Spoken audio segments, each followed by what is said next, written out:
Well, Michelle, thank you so much for being here with me on the Entrepreneurial Success Podcast. I'm really thrilled to have you here, in particular because there's a very important topic we're going to talk about. And this is something that I kind of see these days that are not discussed more often. So I'm so thankful to have you here.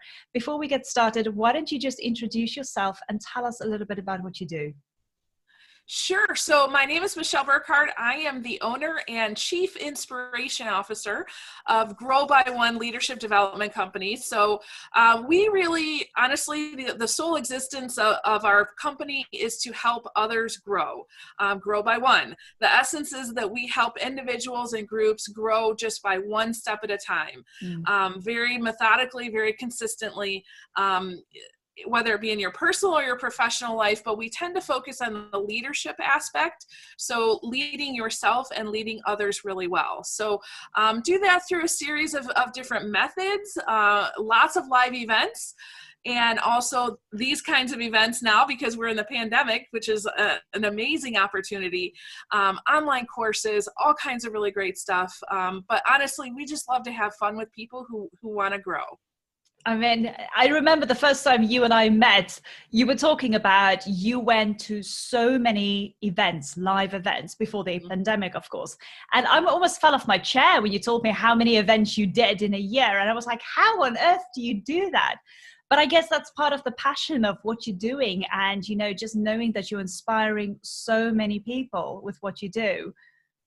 Yeah, for sure. Yeah. I mean, 200 to 250 live events a year. I love it. I have a ton of fun. I love meeting new people. I love hanging out with people I've already met. And quite frankly, when you love what you do, it's not work. Yeah. Although I will say that the actual travel part of that is not my favorite. And so this pandemic has really given me the opportunity to pivot quite a bit. And so provide things. I love this idea.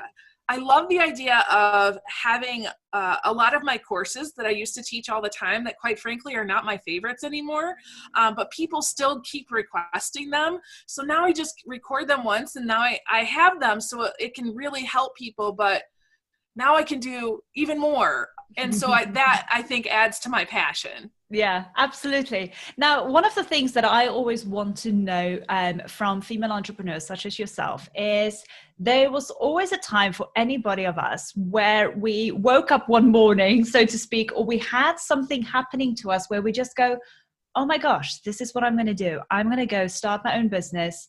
And then that journey kind of just evolves and take you to where you are now. Talk to us a little bit how that happened for you and what was that kind of moment where you got inspired in order to start your own business?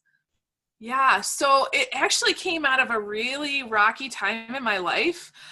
In my early 20s and 30s, I was a people pleaser.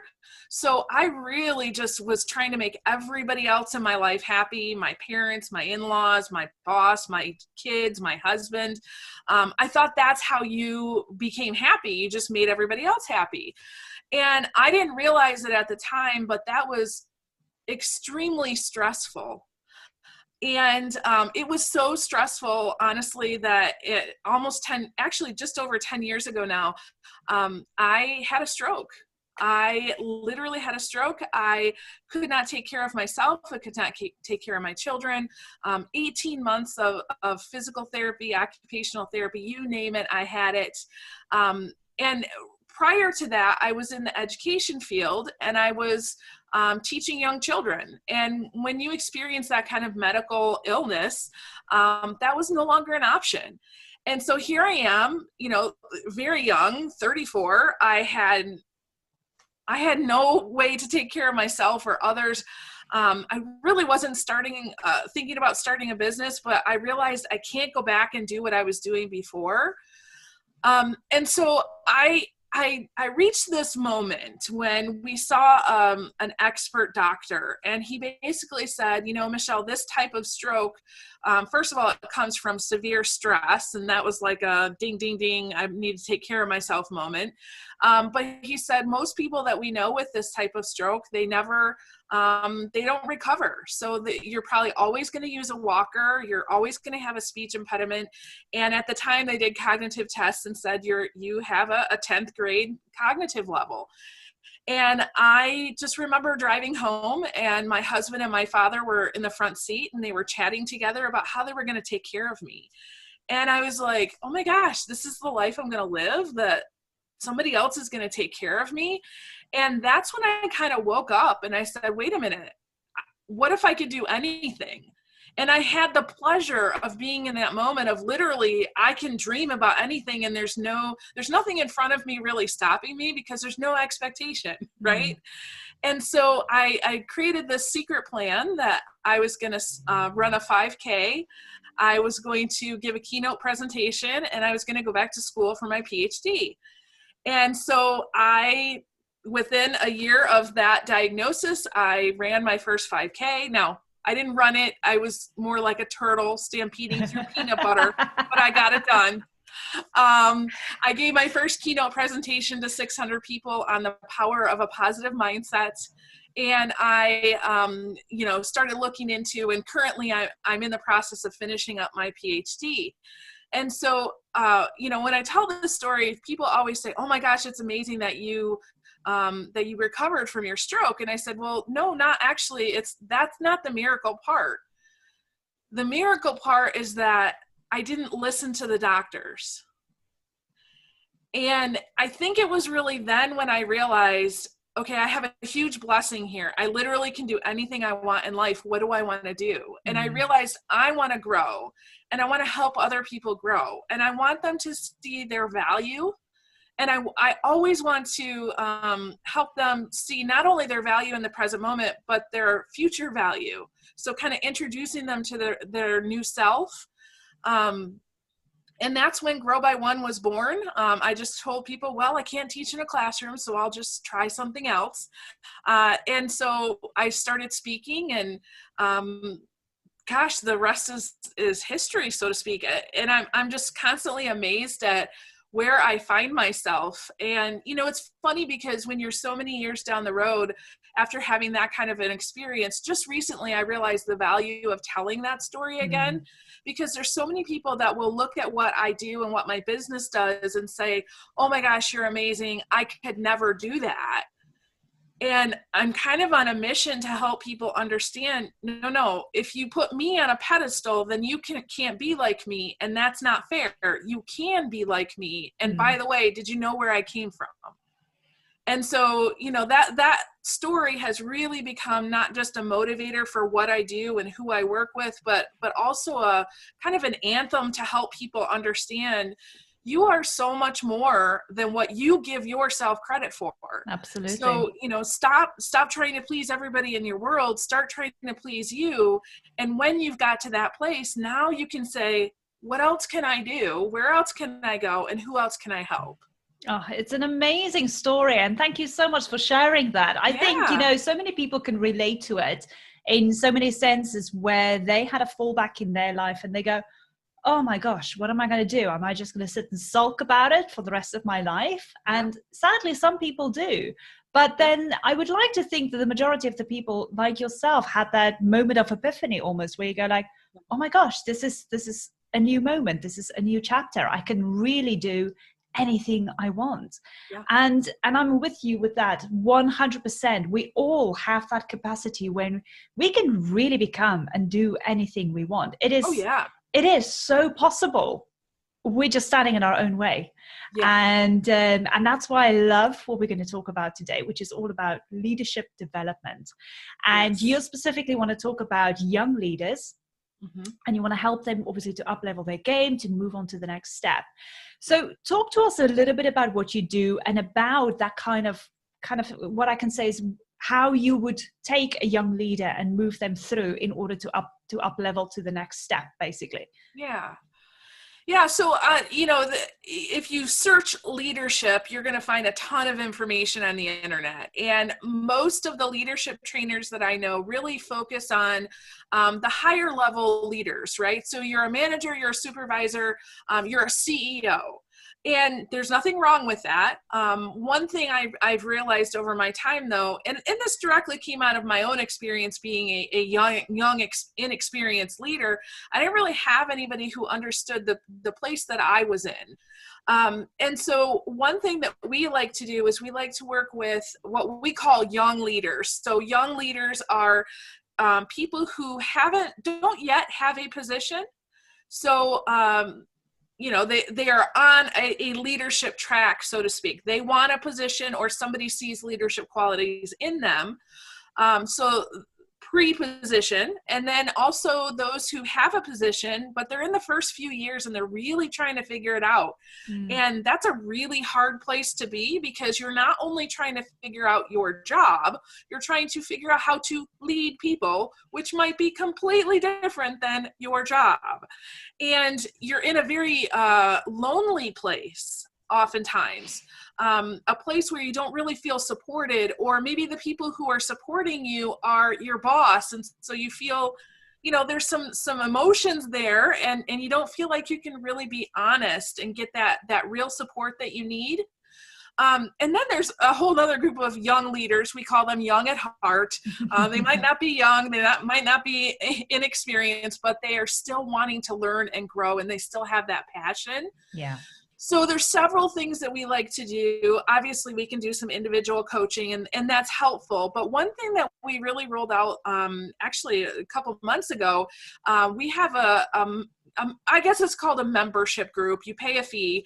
But really the essence of this group is that we bring together dozens of leaders from all over the world. And they're all in these kind of boxes, I guess you would say. And we're going through curriculums that I have worked with hundreds of coaching clients before. I know it works. It worked for me. It's worked for them. And we had that added bonus of different perspectives, which I absolutely love. Somebody who's a very inexperienced leader in, London, where you are, we've got several people from London, who's talking to somebody from California, and they realize, whoa, wait a minute. We might be in wildly different places, but we're experiencing the same thing. And so taking them through that, understanding the identity of a leader and building that in them has been really, really exciting, seeing them connect with each other and support one another. And then quite frankly, they're growing by leaps and bounds in this kind of an environment. Yes. And so now we're seeing stories of some of these leaders who are getting promotions way earlier than their counterparts. They are what I call hurting their people less, right? So they're a little bit more able to serve the people that they're working with really well. And so the sky is the limit for them. And that kind of passion, it just fuels me. And sure, I could go do the same thing with a bunch of CEOs, but you know what? Sometimes the people who've been around for the longest have the most resistance to change. I just don't want to fight that anymore. I just want to be with people who want to learn and grow and serve others. Yeah. And I think the good thing about this is obviously we're talking about young leaders, as you mentioned before, and you gave some examples. But for those of you listening, you can look at it from an aspect, if you're still in corporate world and you're still working and you still have a full-time job, and obviously you want to up level and you want to grow within that company or in that business. This is a great way to look at it in order to what kind of additional things you can do and learn in order to up level the game and move up the ladder. Now, this also can go the other way. If you're a business owner and you've got employees yourself and you want them to up level their game, you want them to go and sit in positions where they can obviously help you more as a CEO, as a business owner, then, it is so important to always think about the community that you've got as well. So I want to talk a little bit about skills, if that's okay, Michelle. Yeah. Because skills is one of those things that people go and, you put in your CV, and yes, people talk about skills, but it's so much more than just a sentence or two or a paragraph on a CV. Talk to us a little bit about skills, and what are the main skills you would say that need some development in order to up level your game? Yeah. So we have 4 main areas that we really focus on. Some of them are much more beginner. So for example, communication. So understanding one of the hallmarks of a really great influencer leader is excellent communication, right? And what does communication mean? So we take it from the very bottom. There's no assumptions here that you know anything. That's the beauty about this group. One of the things I often say is, listen, common sense is a flower that doesn't grow in everyone's garden. So we're just gonna start right at the bottom. And so communication is a big one. Understanding that you have a preset button for how you like to communicate, and so does everybody else. And very few people have the same preset button. So if you understand just that and nothing else, you're going to be a great leader. And then we take it to the next level, which is really about production. So getting stuff done. You getting stuff done. Oftentimes I find that leaders who have been kind of elected into a position, they're really good at getting stuff done. Somebody saw in them, hey, you can get stuff done. You'd be a great leader, right? However, getting your team to get stuff done, that's a completely different ballgame, right? It's a completely different ballgame to be a solopreneur, right? Versus an entrepreneur that has a team. That's different. And we often see that these younger leaders, they come in a little bit heavy-handed, and there are tips and tricks that can really help with that. We teach people how to love the art and skill of delegation, which many people have a hate relationship with. Oh, but yes. It's gonna help you grow. And then we talk about, I guess I'll call it coaching, but let me clarify what coaching really is. It's really empowering somebody else to step into what's next is, okay?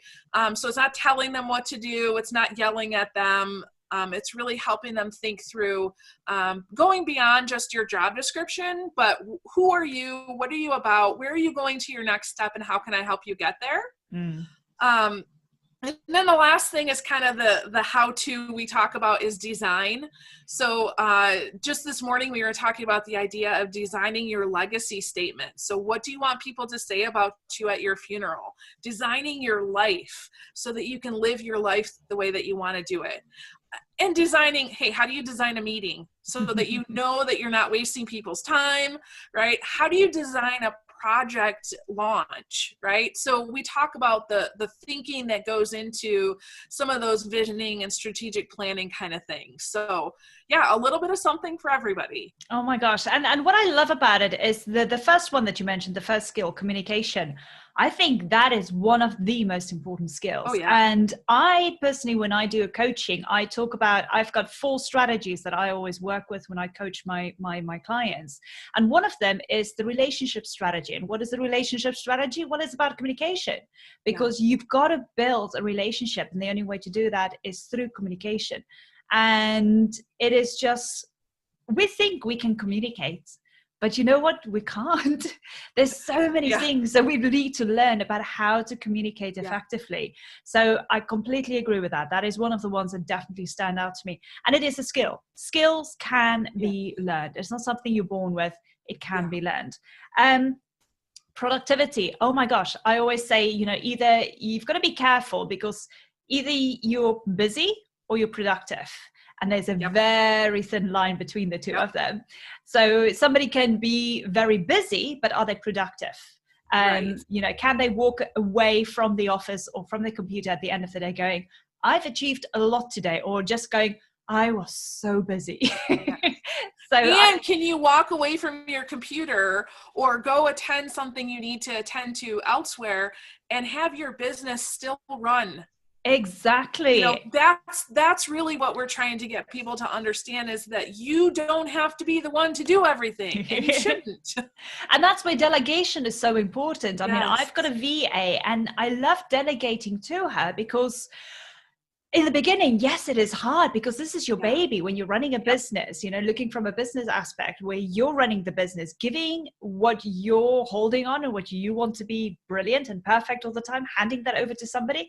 It is hard in the beginning. But again, it's a skill that you've got to develop, and you've got to push through with it and do it. And then, yeah, I think the coaching is just as important, because when you're in that leadership level, then people are going to look up to you. So what do you do in order to teach? What do you do to lead them and take them on a journey with you? And I think the key there is realizing that you can't get to that coaching level until you've really been successful with the communication and the production. Like you can't just go right to that place of I'm going to tell you what to do. That's not how that works. It really it builds on each other. Yeah, no, it definitely does. And I love how you've put it all together, because it makes so much sense. Mm-hmm. And you know, from a business perspective, I always joke and say, and I've said this so many times on the podcast, but I'm going to say it again. I always say that when you sign up for entrepreneurship, when you start running a business, oh my gosh, you are signing up for a lot of self-development. And these kind of skills just fall in place into every aspect as well. So it's fascinating to hear you say it as well. But I'm so glad that there's somebody like you who are able and who's willing to take young leaders and help them develop, because that's the future. That's where the future of the world lies, with these young leaders taking over and also running their own businesses and become entrepreneurs.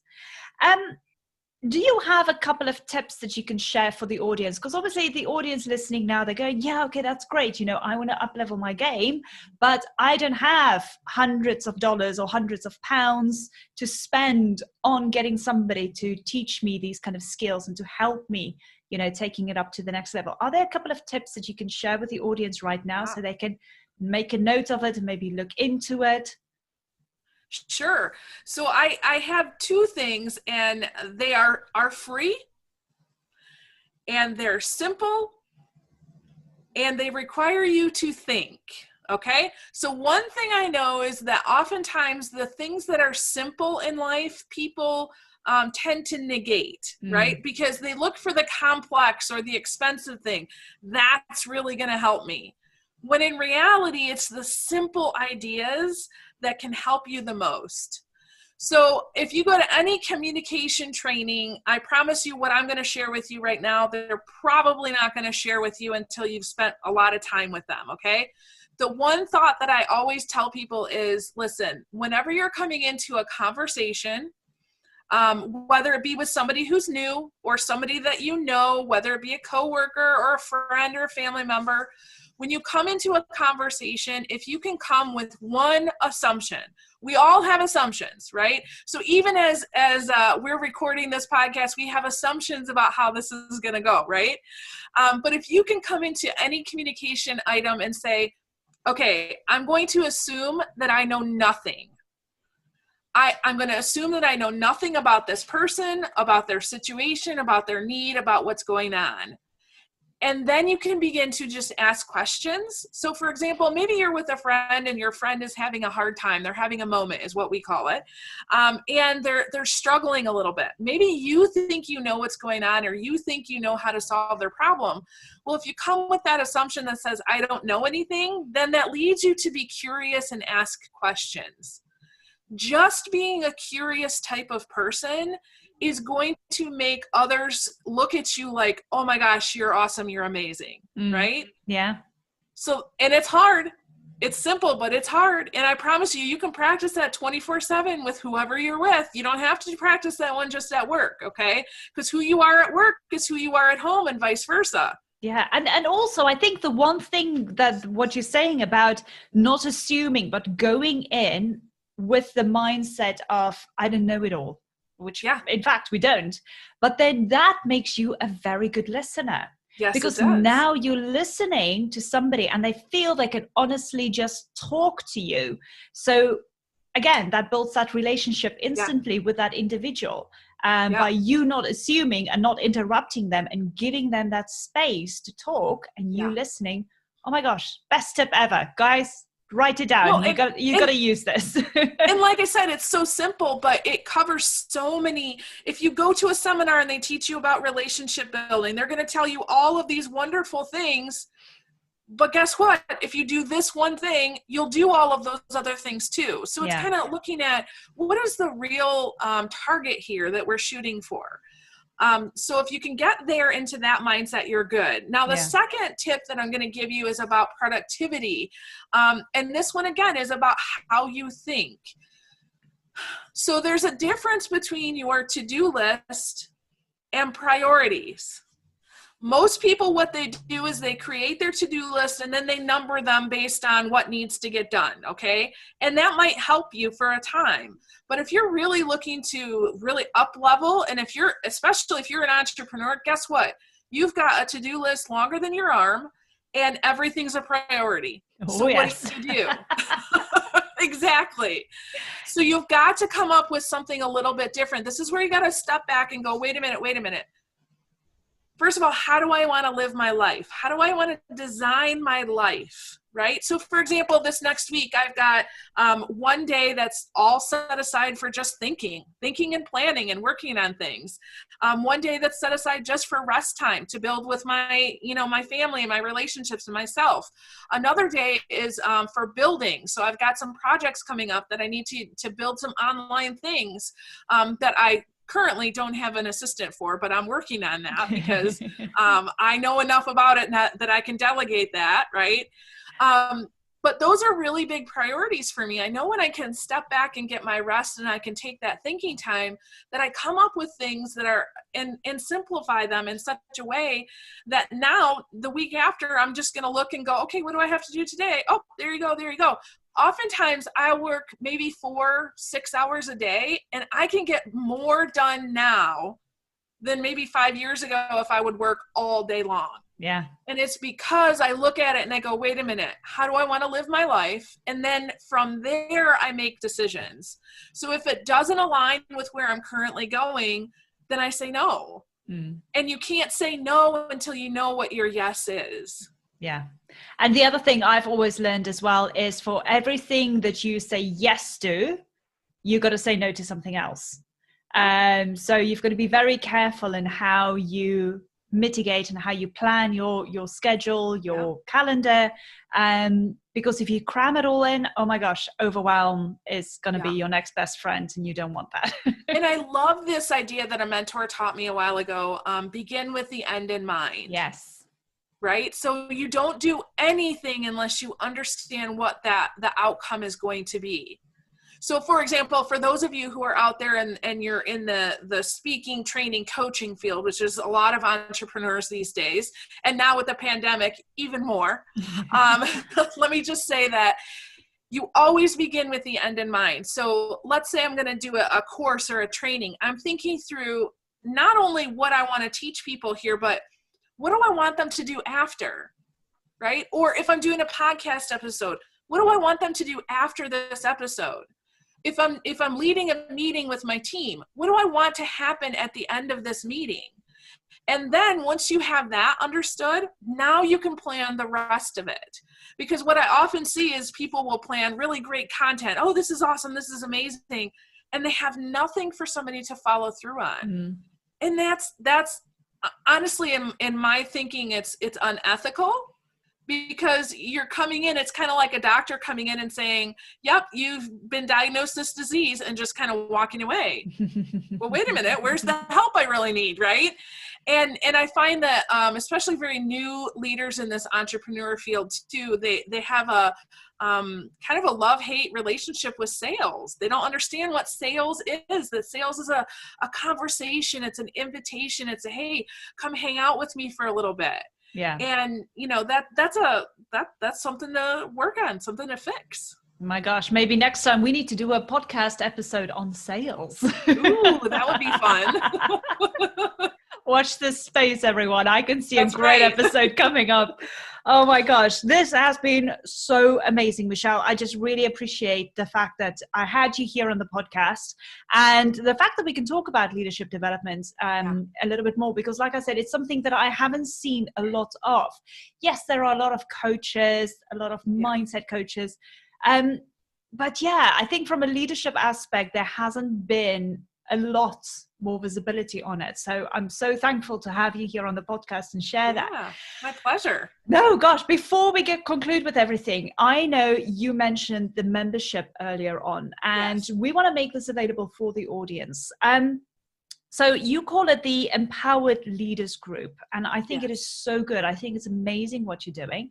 Why don't you talk about the membership? And for those of you listening, if you are interested, I highly suggest you go check it out, because it is so worthwhile to learn some extra skills, to know what it is about, what you need to do in order to develop. But before I say anything else, I think Michelle needs to explain the membership a little bit more.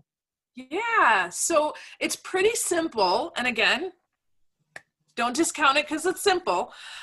So first of all, the content that we bring is those 4 topics that I talked about earlier. So you've got communication, production, coaching, and then this design aspect. So once a week you get a video, and it's pretty short, somewhere between 20 and 30 minutes, because one thing I know is that a lot of people will buy content and they'll watch it, but they don't always put it into practice. And so I'm trying to train people out of that, kind of the shelf help method. You know, you buy a book and you put it on the shelf and you never do anything with it. We don't want that. So short lessons with lots of examples and stories of how it's shown up in my life and in my clients' lives, so that it really kind of gets into your head. And then at the end of every lesson, I send you through a reflective exercise where basically you just look at what is coming up on your schedule this week. So my goal is not to add anything else to your to-do list, because none of us need that, but it's really to think through, what are you currently doing and how can you apply this skill to your next week, right? So one week we're going to talk about communication, the next week we're going to talk about production, and so on and so forth. Everything is all housed there. So really, you know, once you come in, you can kind of pick, do I want to hang out in the communication section for a while? Do I want to binge watch some of that? It's totally up to you. Very individualized as far as that goes. And then we also have a group coaching aspect. So everybody comes into the group and every week, and we just talk, okay, what are you learning? What did you try? What worked? What didn't work? Anybody have any ideas for this person who's sharing this? And then we have a Facebook group where everybody just kind of shares and says, hey, you know, this is what's going on in my life. And, you know, especially a place to share wins, because I find, especially in leadership, there are wins that you have that you would never get awarded for. That's very true. I think about the first time I had a staff member who, she was struggling getting to work on time, and we had a coaching conversation, and the first time she came to work on time, I should have got an award for that. Okay. And so we really try to kind of uplift and encourage each other, not just me, but everybody in the group as well. And then, of course, I just, as is my way, I add in a ton of different bonuses and things like that as we go through. Let me tell you about the price, because sometimes, you know, you might look at that and go, oh my gosh, that's so expensive. And quite frankly, because of the content that I'm bringing to you, not only am I, you know, almost a doctor, but I also am business partners with John Maxwell, who is a leadership guru known all around the world for leadership. He and I actually have traveled the world together, training different people in leadership. And so I'm bringing very high level content to you, which I could easily go to sell to a CEO for $2,000-$3,000 a month. They would pay to be in that membership. However, the people that I really love to serve and that are passionate and give me lots of energy don't have $2,000 to $3,000. So we really are targeting those, like we said earlier, the young leaders who might not have a lot of money, but let's face it, you got to start paying for a little bit of your stuff, because when you start doing that, you start to get a return on your investment. And anytime you invest in yourself, you're going to get a greater return than if you invested in something else. And so the price for that is $10 a month. And some of my colleagues are just blown away. Why are you doing that, Michelle? You shouldn't be giving it away.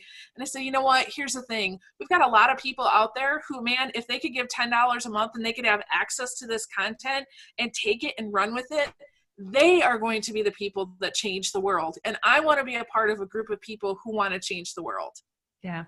Oh, so well said. Oh, thank you so much for making that available to the audience as well. Yeah. Like I said, normally, people would go, oh my gosh, whatever freebie you have, I'll take it. But I think, like I said earlier on, because of the value and the Yeah. content that you are providing, and I've seen the content that you are giving Yeah. away, it's definitely well worth it. So for those of you listening, if you really want to learn more, by all means, the link for the membership is down in my show notes. So go and have a look at it.